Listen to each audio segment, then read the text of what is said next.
And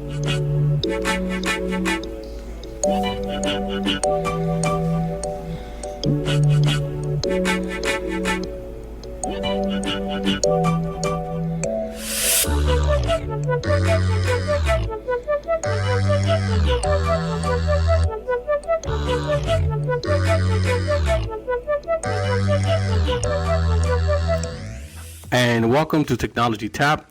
I'm Professor JRod. In today's episode, another summer series. This time they're going to talk about the Verizon hack. Let's get into it.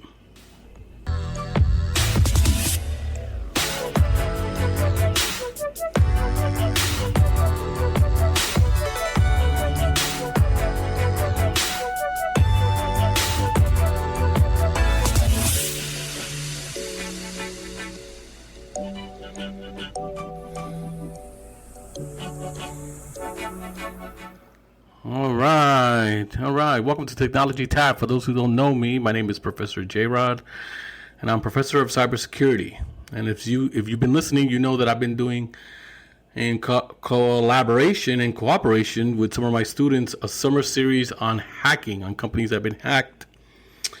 This episode is going to be about the Verizon hack. I think it happened in 2016. It's by Alexis and Aaron. Thank you so much for agreeing to participate in this assignment. And, so far this will be number 3. I think the students have done an excellent job, and I'm very grateful for them wanting to volunteer and do this. So, all right, here's Alexis and Aaron. Good afternoon. I'm Aaron Quispe, and I'm here with my co-host, Alexis Severo.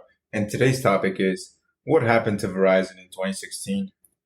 But before we get into any specific details, Alexis, can you tell us who or what Verizon is? Certainly. Verizon was founded in 1983 as Bell Atlantic Corporation. Then, in 1996, it merged with NYNEX under the name Bell Atlantic.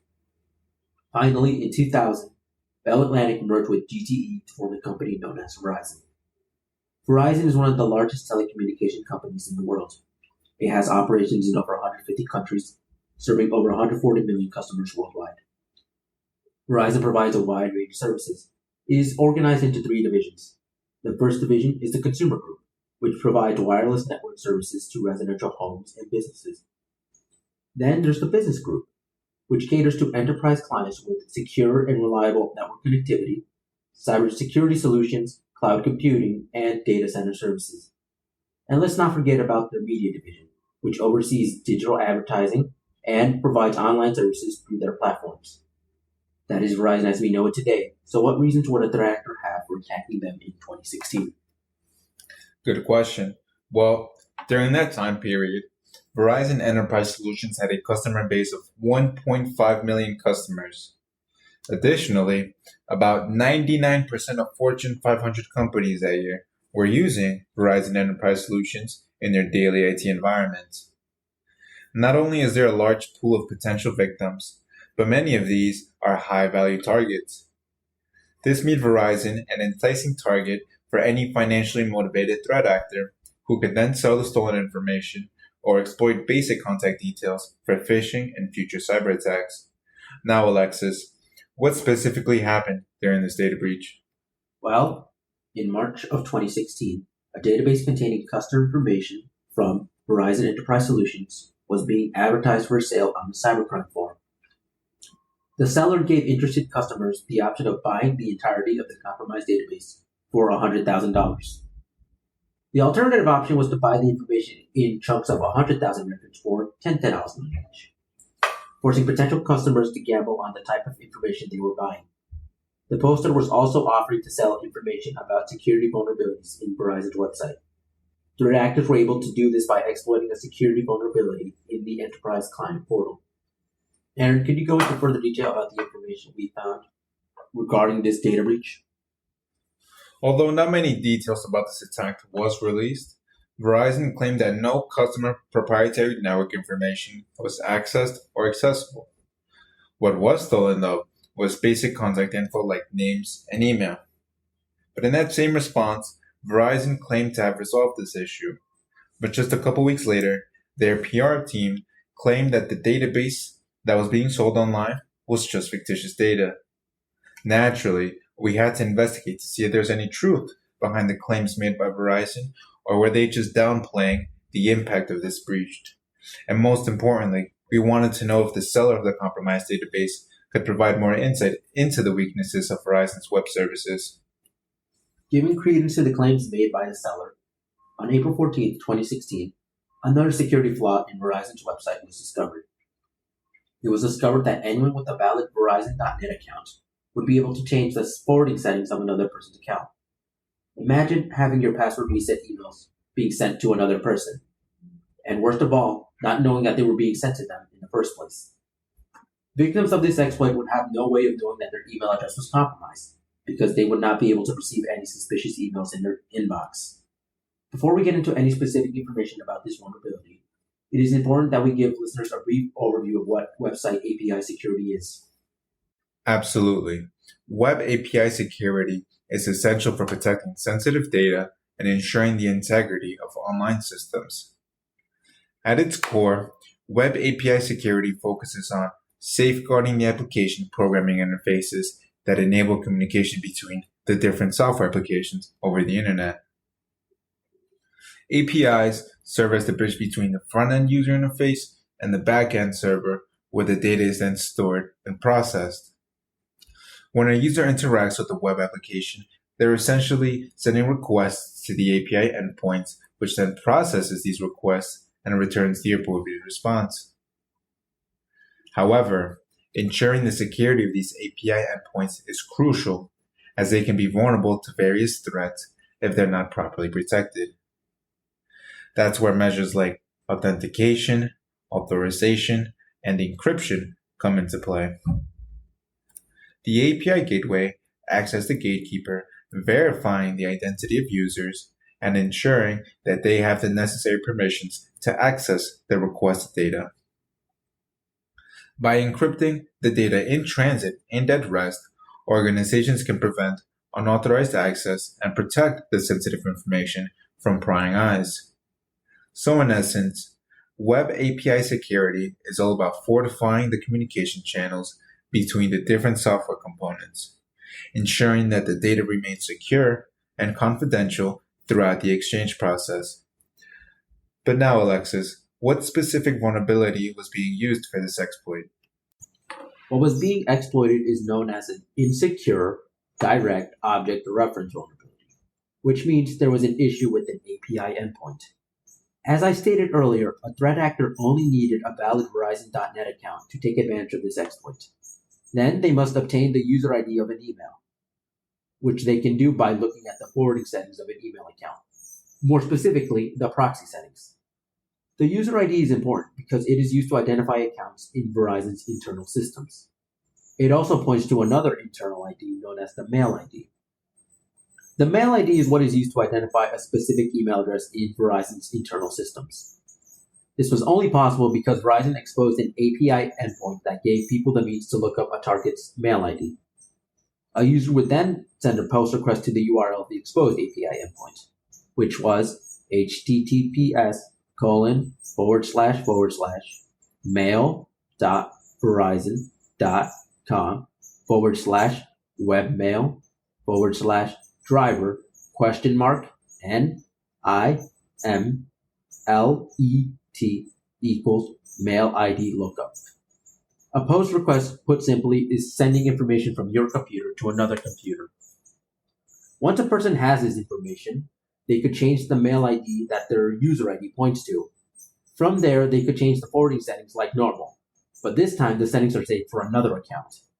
So we can see that these two vulnerabilities are not the same thing, but they are related to each other. A vulnerability in one can be used to affect the security of the other one. A vulnerable client portal can be used to make unauthorized API requests. An exposed API endpoint can be exploited by manipulating requests from the client portal. Luckily for users, this law was passed in May 12th of 2016. But this was a dangerous month for users of this email service. Verizon.net is now a discontinued service, but there is a lot we can learn from this security flaw.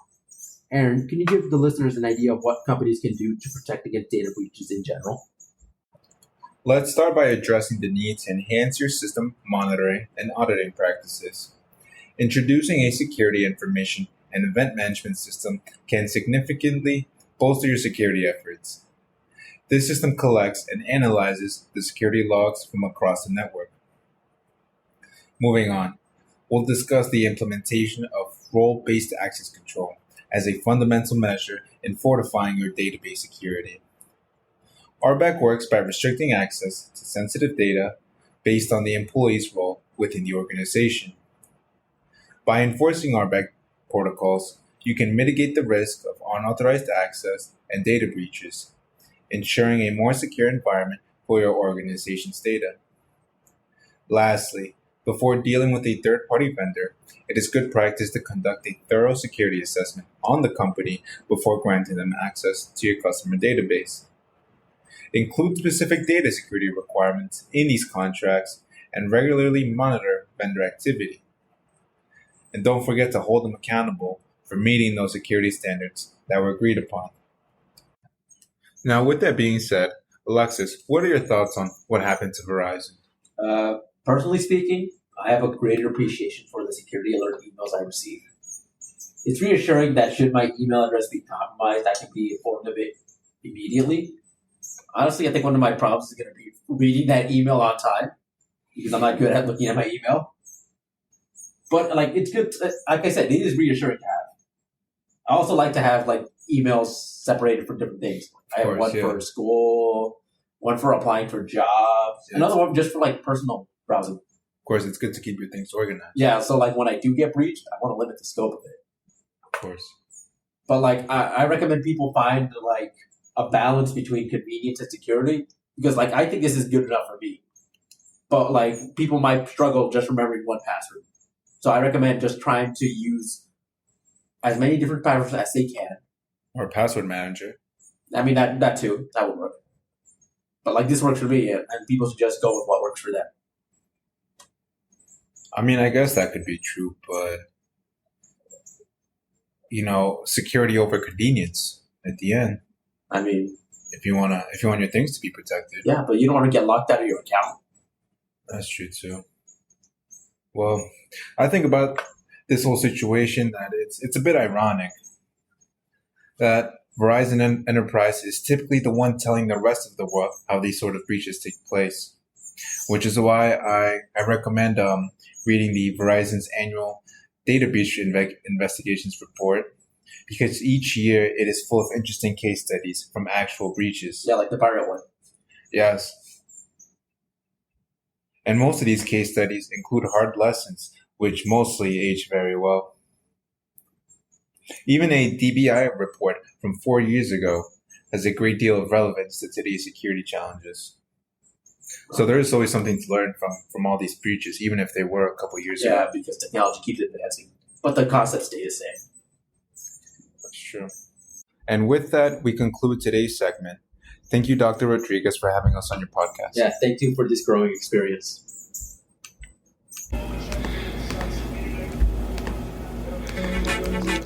All right, that's going to put a bow on the show. Thank you so much for listening. Thank you for Alex and Aaron for that lesson on the Verizon hack. We all appreciate it, and we hope you learned something. Until next time.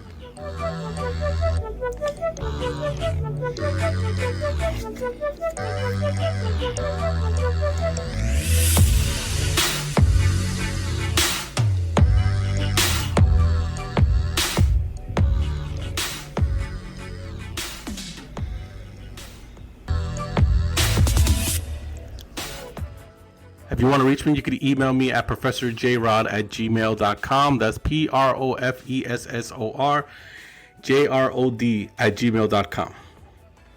This has been a presentation of Little Chacha Productions, art by Sarah, music by Joe Kim. Until next time.